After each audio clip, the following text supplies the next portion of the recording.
If I have wounded any soul today, if I have caused one foot to go astray, if I have walked in my own willful way, dear Lord, forgive.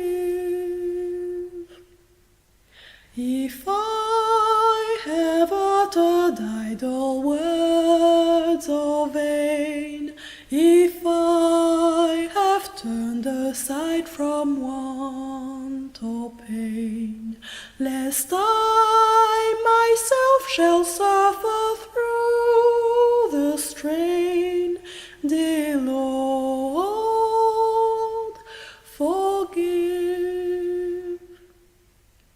If I have been perverse or hard or cold, if I have longed for shelter in thy fold, when thou hast given me some fort to hold, dear Lord, forgive. Forgive the sins I have confessed to thee. Forgive the secret sins I do not see. Oh, guide me, love me, and my keeper be.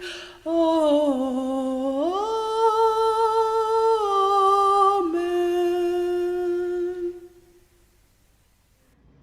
Magandang gabi sa bawat isa. At tayo po ay narap na sa ating pong prayer meeting.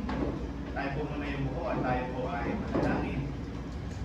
Dakilat pagpapala namin Diyos, salamat po sa patuloy na biyayang pinagkakalog niyo sa amin, sa patuloy na kagalakan ng aming puso sa tuwing kami daramo sa iyo pong bahay-sambahan. Salamat Panginoon sa katutihan at katapatan ninyo sa bawat isa.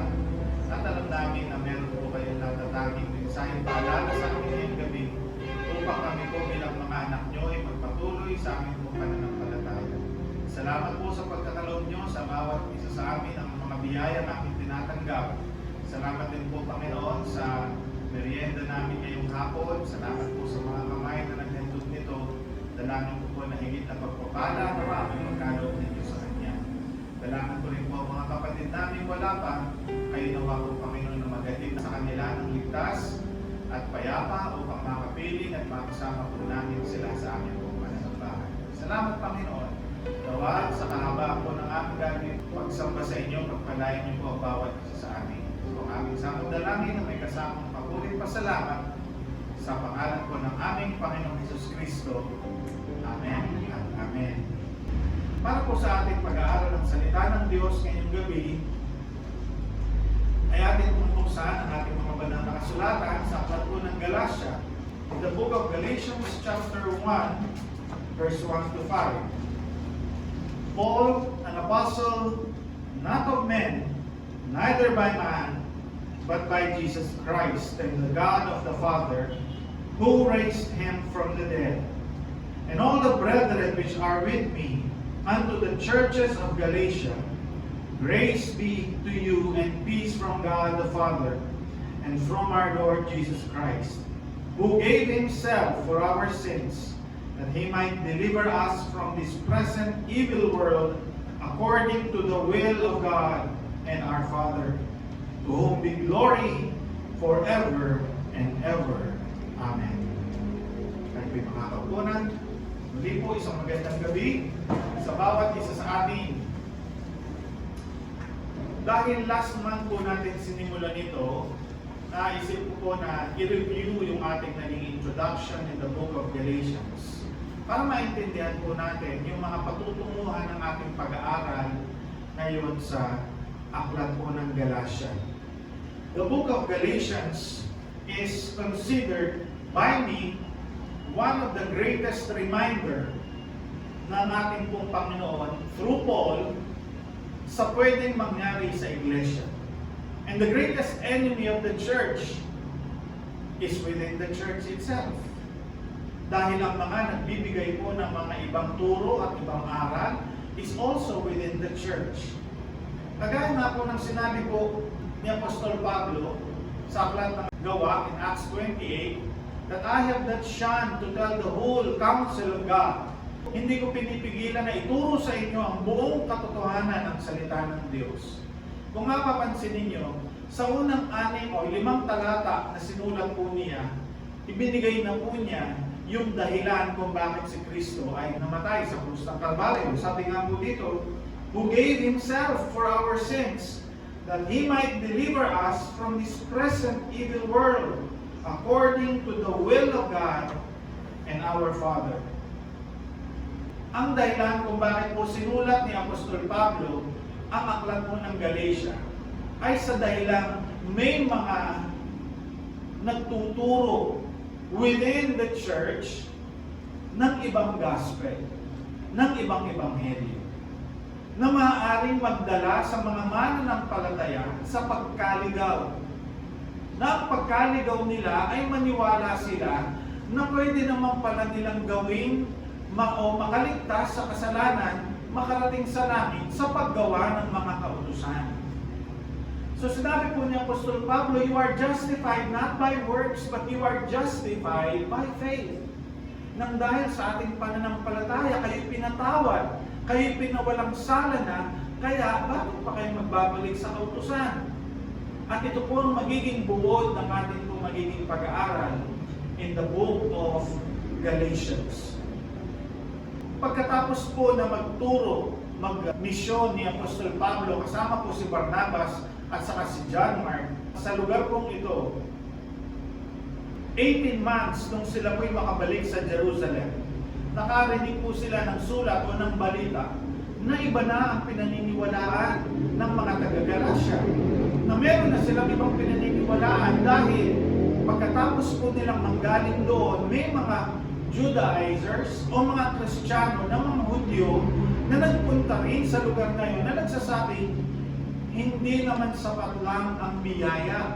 Kailangan pa rin natin ng kautusan. Kailangan pa rin ninyong sumunod sa mga kautusan ni Moses para kayo ay maligtas. So yun po ang naging issue ngayon, kaya sinulatan po ni Apostol Pablo itong mga taga-Galatia para mabigyan sila ng babala, to give them warning about another gospel that is being taught among them. So ang kanilang authority, kanino nang galing? Kay James. Dahil si James po ang pinaka-puno noon sa church in Jerusalem. However, nagkaroon po sila ng debate at pagtatalo, pagpapaliwanagan when it comes to this doctrine and this teaching in the book of Acts chapter 15. At dito po kasama na ni Apostol Pablo si Pedro para magpaliwanag na ang kaligtasan ay para rin sa mga hentil. Pero sila bilang hentil ay hindi inaatasan ng batas na sumunod sa kautusan para sila'y maligtas. Sila na nanampalataya sa biyaya ng Diyos sa ginawa ni Kristo ay sapat na para sila ay maligtas. At dito po ang magiging pagpapaliwanag natin kung bakit kinakailangan sa biyaya lamang tayo manampalataya. So yun po yung una. Pangalawa, na nagiging issue po sa mga Judaizers na ito, sinasabi po nila, sa tinuturo ni Apostol Pablo, ang mga hentil ay malaya na sa kautusan. So wala na silang gagawin. Sila'y ligtas na. Sila'y malaya na. So sinasabi po ng mga Judaizers na ito, sino ba si Pablo? Saan nanggaling ang kanyang authority? Hindi ba siya Hudyo rin? Bakit siya nagtuturo ng ibang aral na dati na may kanyang ginagawa at ginagampanan ng mga kautusan? So, they question the personality and the authority of Apostle Paul. Ano naman po natin? That the authority or the calling of Paul did not come from any human calling, but rather it was called from God. In Acts chapter 9, nakikita po natin, tinawag siya mismo ng ating Panginoong Jesus nung kanya papunta sa road to Damascus. At sa loob ng 3 araw, ang sabi po ng mga sunod ng mga talata doon, wala po siyang ginawa maliban sa manalangin. At pagkatapos, nung ipanalangin po siya ni Aquila, siya po ay nakakita. At una niyang ginawa, ipinahayag po niya yung kanyang nakitang patotoo patungkol sa ating Panginoong Jesus. So when we ask, on what authority is Paul is preaching? On the authority of Jesus Christ. Dahil pagkatapos po nito, 3 taon po siya na nandoon sa Arabia upang turuan ng ating pong Panginoon. Kaya nga po pagbalik niya if I'm not mistaken, in Acts chapter 11, nung ipatawag po siya dahil magsisimula na pong magmisyon sa Antioch at sa iba't ibang mga lugar, so ninais ni Barnabas na makasama uli itong si Apostol Pablo. At dito po nagsimula yung kanilang ministry. So, pagbalik po ni Apostol Pablo, iba na po yung kanyang mga itinuturo. May pagkakaiba na because kagaya po ng ating magiging pag-aaral, the Gospel of Peter na kanyang ipinangaral is who Jesus is. Sino ba si Jesus? Siya yung Diyos na nagkatawang tao na namatay sa krus na nagligtas sa ating mga kasalanan. Tama po. Wala naman pong mali doon. Kaya lang yung itinuro pong ebanghelyo ni Pablo ay mayroong pong pagkabuhay na magmuli.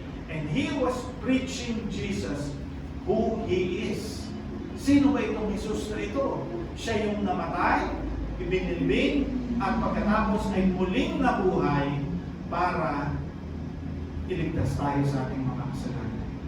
So the value and the meaning of resurrection is so important para sa isang Kristiyano sa dahilan ito po ay nagpapatunay na kung si Kristo ay nabuhay na maguli, tayo rin bilang isang mananampalataya, paglisan natin sa lugar na ito, sa mundong ito, tayo po'y may buhay na walang hanggan na makakapiling natin ng ating buong Panginoon.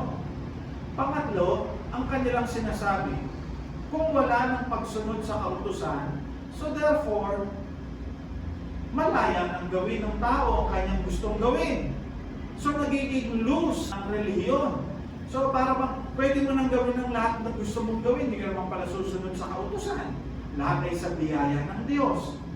So the question na sinasabi nila, bakit pa binigay ang kautusan? Bakit pa binigay ang kautusan? Kung ito naman pala ay mababaliwala at hindi naman pala kinakailangan sundin ito.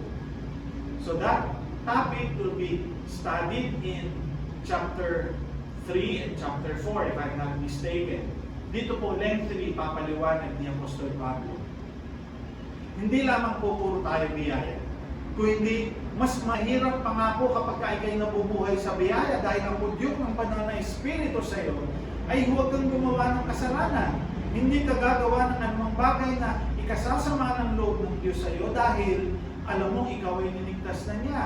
At ikaw ay hindi na nararapat gumawa ng mga kasalanan kagaya ng ginagawa ng ibang tao. You are a different person. Romans chapter 6 verse 1, what shall we say then? Shall we continue in sin that grace may abound? Ano ba, magpapatuloy ba tayo sa kasalanan upang makita natin ang biyaya ng Diyos? God forbid, huwag naman ipagtulot ng Panginoon na magpatuloy tayo sa kasalanan dahil niligtas na niya tayo. Kaya mas mahirap nga po tayo na mamubuhay sa biyaya. Sa kautusan mas madali. Mag-offer ka lang ng sacrifice, okay na. Mag-tithes ka lang, okay na. Di ba?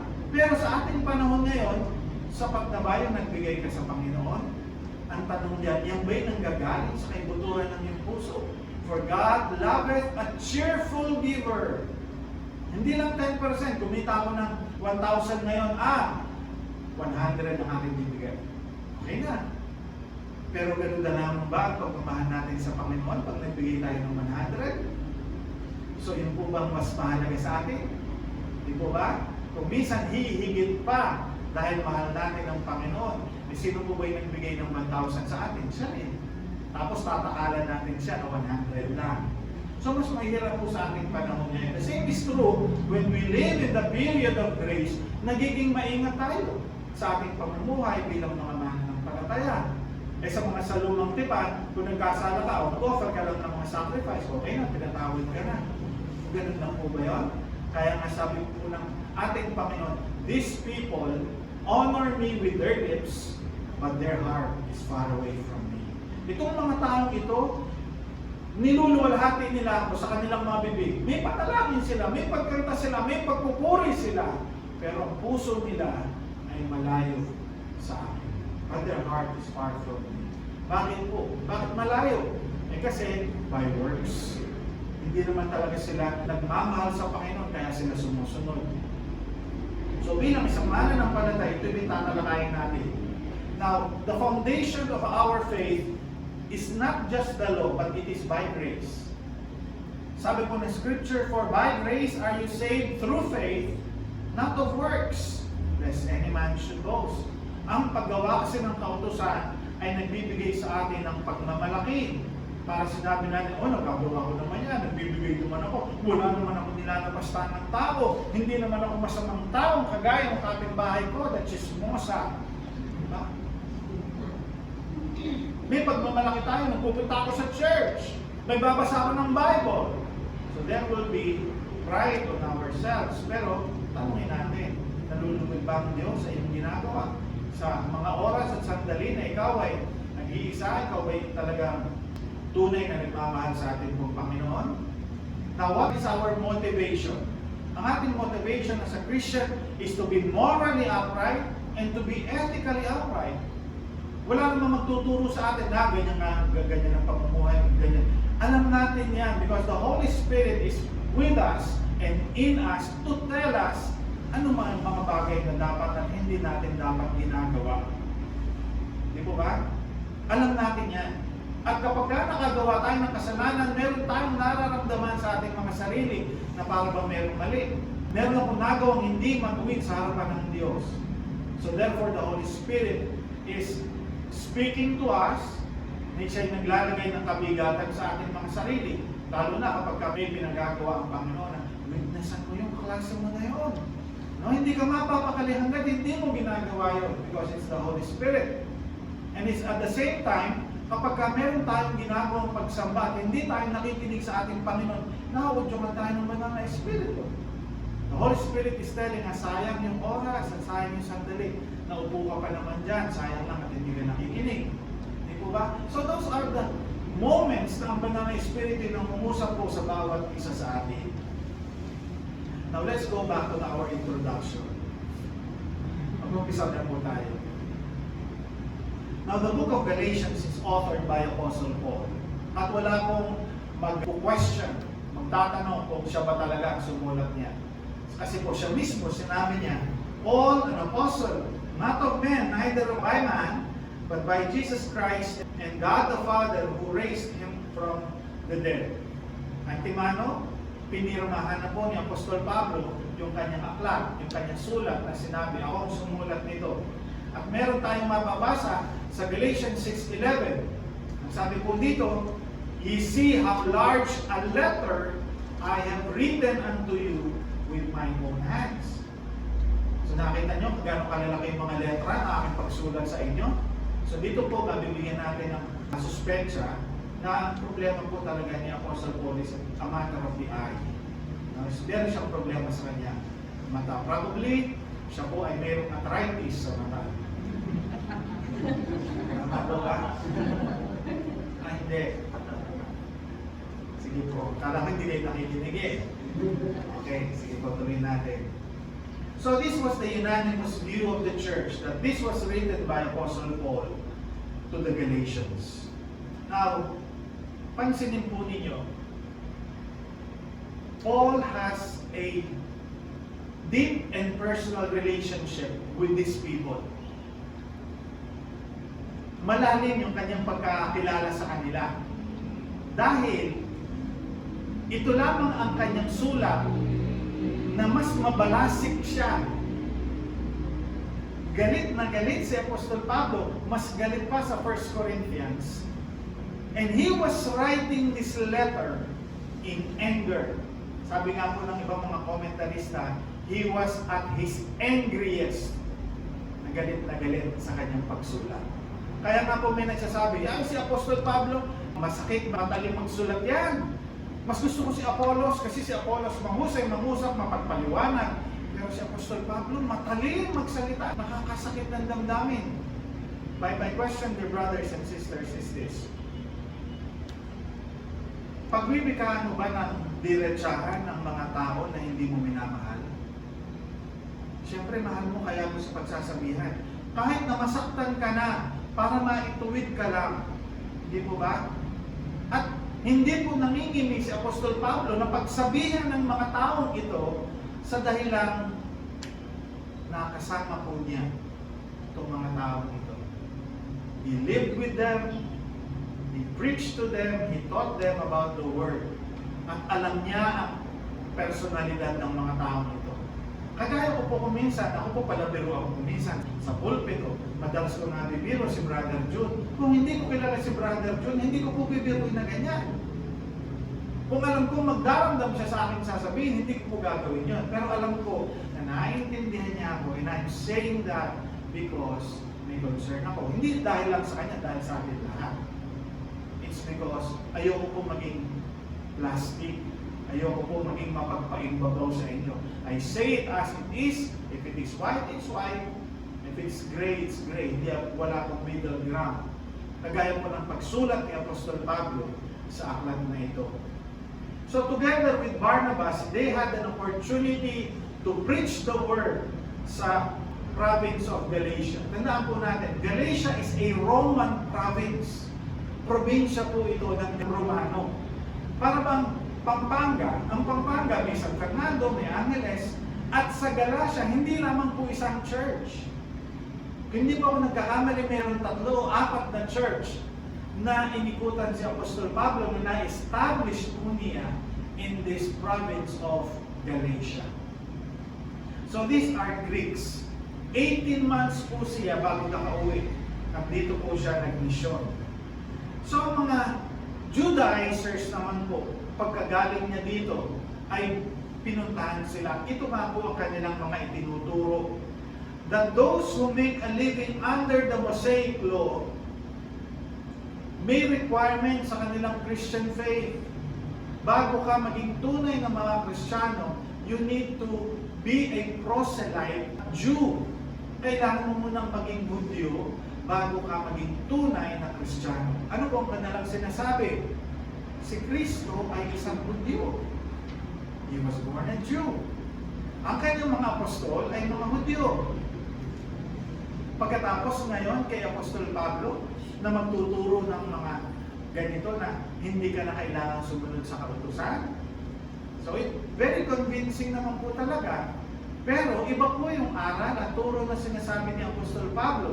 Because the theology na tinuro po ni Apostol Pablo is you are saved by grace through faith, not of works, lest any man should boast.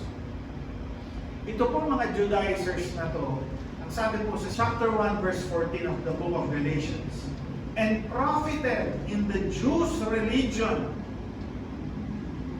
Ito pong mga Judaizers na to, they make a living out of the Mosaic law. Para bang nagiging trabaho na po nila yung ipangaral ang mga kautusan ni Moses. Ganyan din po si Apostol Pablo.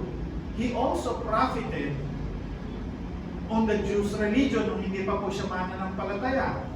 Sabi po niya sa Galatians 1:14, and profited in the Jews' religion about many my equals. O meron siyang mga kasama na nag-profit din sa reliyon ng mga Hudyo. Nakagaya ni Apostol Pablo, in mine own nation, being more exceedingly zealous of the tradition of my father.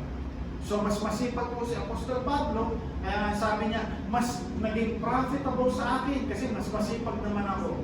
Kagaya po ng mga Hudyo ito, they profit in the Jews' religion. So the motivation for them is because of profit. Meron silang pakinabang.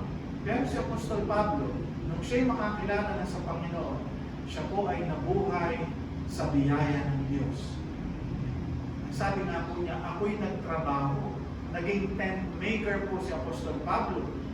Dahil ayaw niyang umasa lamang sa mga bigay ng mga kapatid.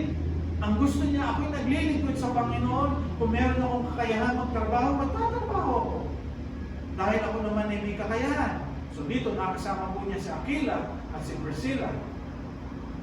As yun din ang kanilang trabaho as tent maker. Pero may tiwala po siya sa Panginoon. Hindi siya umaasa lamang sa biyaya na pwedeng ibigay ng mga kapatid, kundi umaasa siya sa biyayang ibibigay ng Diyos sa kanya. Naging iba na po ang kanyang panuntunan ngayon ng kanyang paglilingkod. Alam niya na ang kanyang Diyos na pinaglilingkuran, ang Diyos na magpapakain sa kanya. Ang Diyos na tutulong sa kanya sa lahat ng kanyang mga pangangailangan.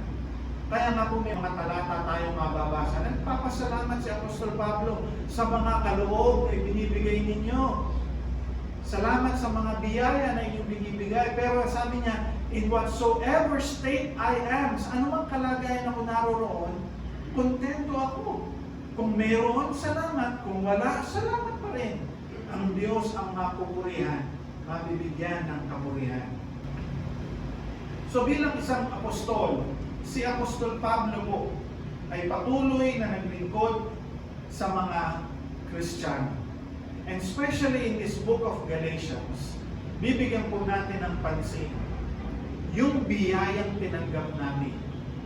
Kung mapapanood po ninyo yung pag-aaral sa pag-aalang in the book of Acts, nabanggit ko po doon that all the doctrines na atin pong pinag-aaralan ay nagkakaroon ng intersection in the book of Acts. However, in the book of Galatians, dito po ipapaliwanag ni Apostol Pablo the major doctrines of our faith. Justification, salvation. Ano ba yung tunay na kahulugan ng salvation? Ito ba'y nakakamtan sa pamamagitan ng ating mga gawa? Bakit nyo pasisikapin gawin ng mga bagay na maging ang mga Hudyo man ay hindi nila nagagawa? So pabigat lamang itong sinasabi nila dahil hindi naman kayo maliligtas ng paggawa lamang ninyo ng mga kautosang yan. It is all by grace through faith in the finished work of our Lord and Savior, Jesus Christ. Itong pagtatalo po nilang ito ay bibigyang pansin sa aklat po ng Acts in chapter 15 nang magkaroon po sila ng tinatawag na Jerusalem Council at doon po ay pinag-usapan nila ano ba talaga, ang mga hentil ba talaga ay kasama sa plano ng Diyos? Kagaya nito mga taga-Galacia, kagaya nila Cornelius, at dito po sinaway ni Apostol Pablo si Pedro. Dahil may mga pagkakataon na si Pedro po ay nakisalamuha, trying to win the Gentiles, pero nung nakita po niya na si Apostol Pablo ay papalapit, bigla po siyang umiwas at umalis. Sa dahilang baka siya ay pagsabihan.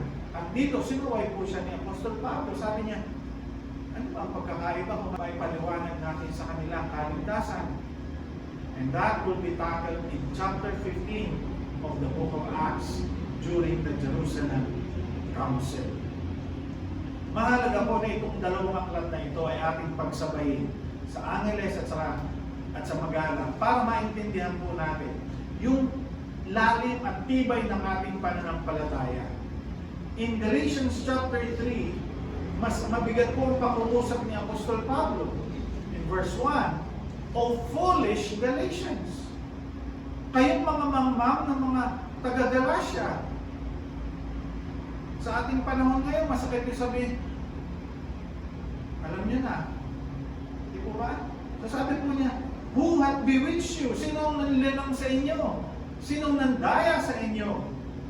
That you should not obey the truth, before whose eyes Jesus Christ had been evidently set forth, crucified among you. Without the cross, there is no salvation.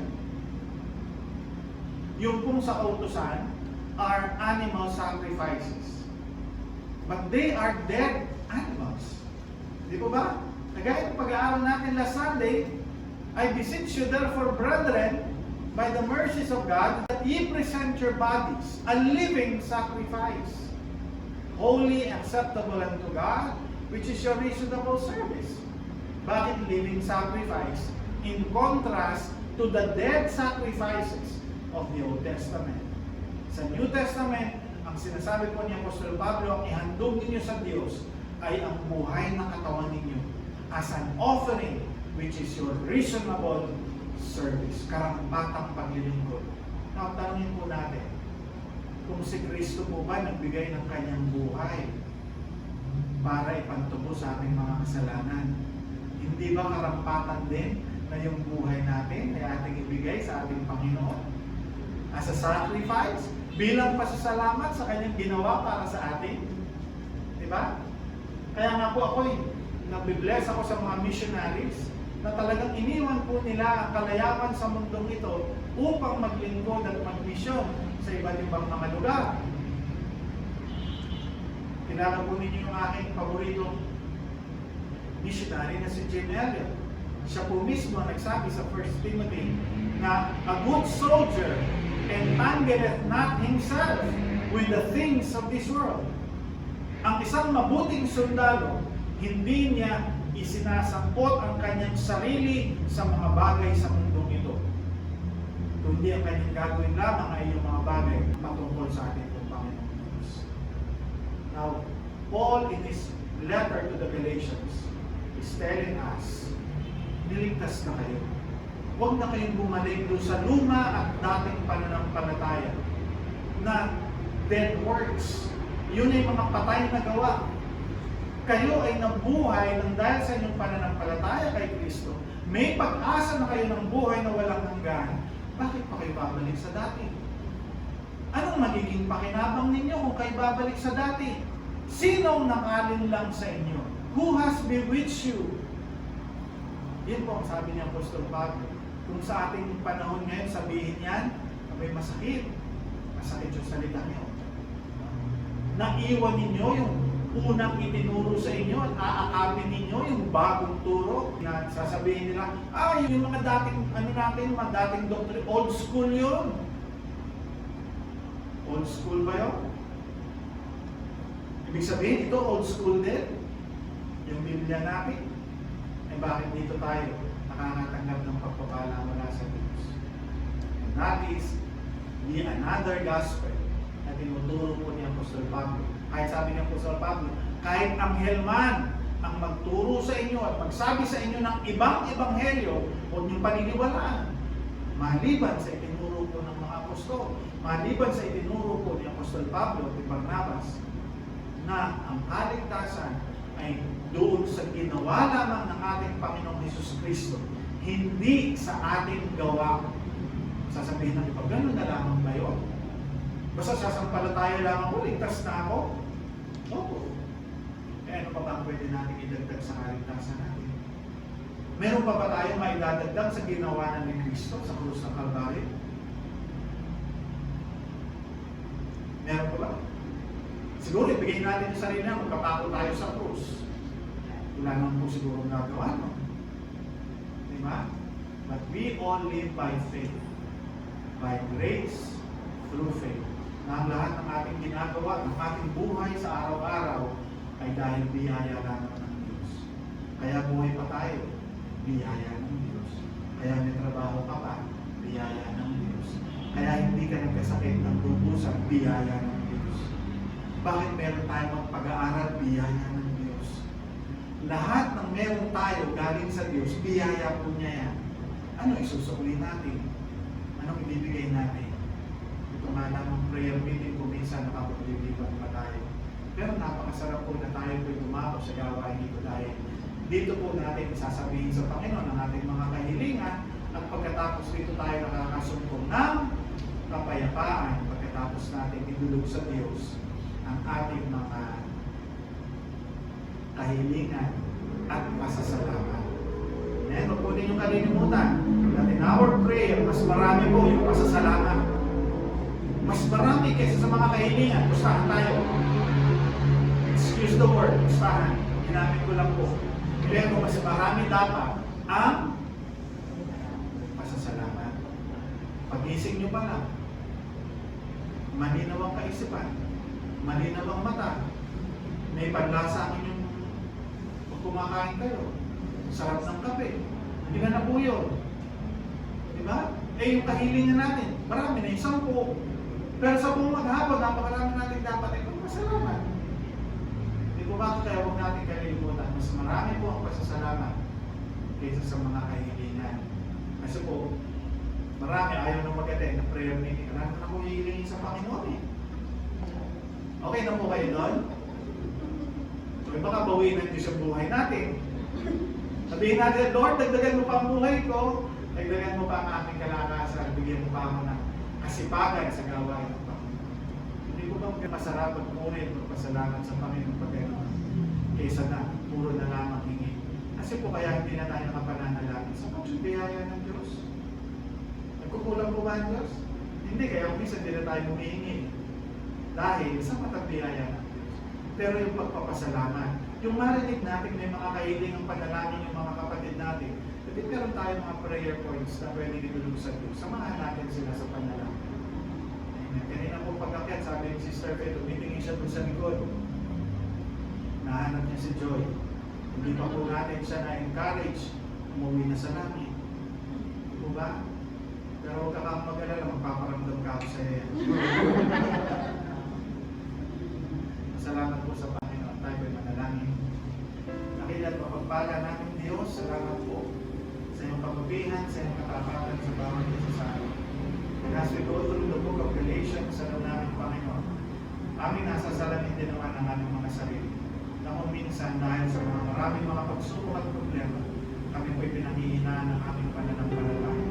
Pero salamat po sa mga salitang ito na patuloy po ninyong ibibigay na pagtuturo sa amin upang kami po ay patuloy na maging matatag sa aming po pananampalataya. Dalangin po namin ang Diyos na patuloy kayong mangusap sa aming po mga puso at kaisipan na ang mga talatang aming binasa ay magbigay ng pag-isipan na magbibigay lamang po ng katatagan at hindi ang pag-aanin lang. Kaya o Diyos, maraming salamat po. Pinupuri at pinasasalamatan po namin kayo sa pangalan po ng aming Panginoong Yesus Cristo. Amen.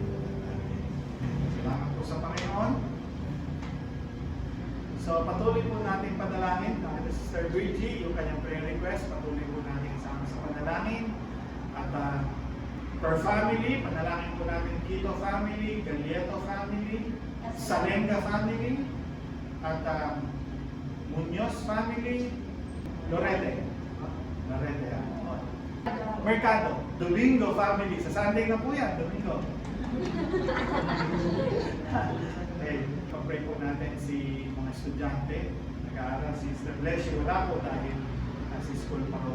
Alam naman natin kapag ka-student, scholar ka, di ba? Marami nang ginagawa.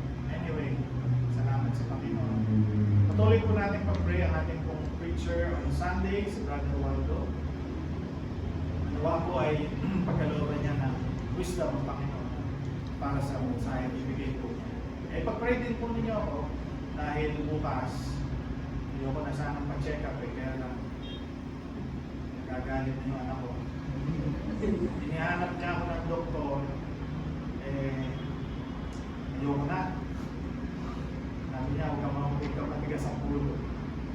Nilalit na ka na. Anyway, so bukas po, Lord willing, sa AU, meron po siya na contact ng doktor.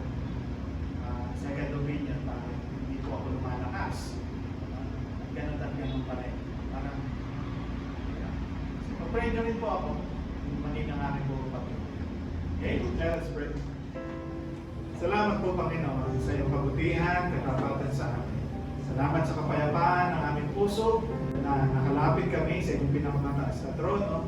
Alam namin, Panginoon, ang mga panalangin amin po binigay sa inyo, maging ang aming mga pasasalamat ay nakarating sa inyo. At alam namin, O Diyos, na ang mga kasagutan ito ay ipagkakaloob po ninyo sa tamang oras at sandali. Tuloy, Panginoon, inalalapit po namin ang worship service sa araw po ng linggo. Kayo po nawa, Panginoon, na mag-bless. Ingat sa bawat miyembro na papunta po dito hanggang sa sila makauwi. Kaya din ang mga men, kung sila po may mga pagtitipon sa araw ng bukas, dalangin po namin kayo po mag-ingat, maggabay sa kanila at patuloy na magbigay ng direksyon sa kanila pong mga gagawin. Thank you, Lord. We praise you and we bless you. In Jesus' name we pray. Amen. Amen. God bless us all. If I have wounded any soul today, if I have caused one foot to go astray, if I have walked in my own willful way, dear Lord, forgive. If I have uttered idle words of vain, if I have turned aside from want or pain, lest I myself shall suffer through the strain, dear Lord, forgive. If I have been perverse or hard or cold, if I have longed for shelter in thy fold, when thou hast given me some fort to hold, dear Lord, forgive. Forgive the sins I have confessed to thee. Forgive the secret sins I do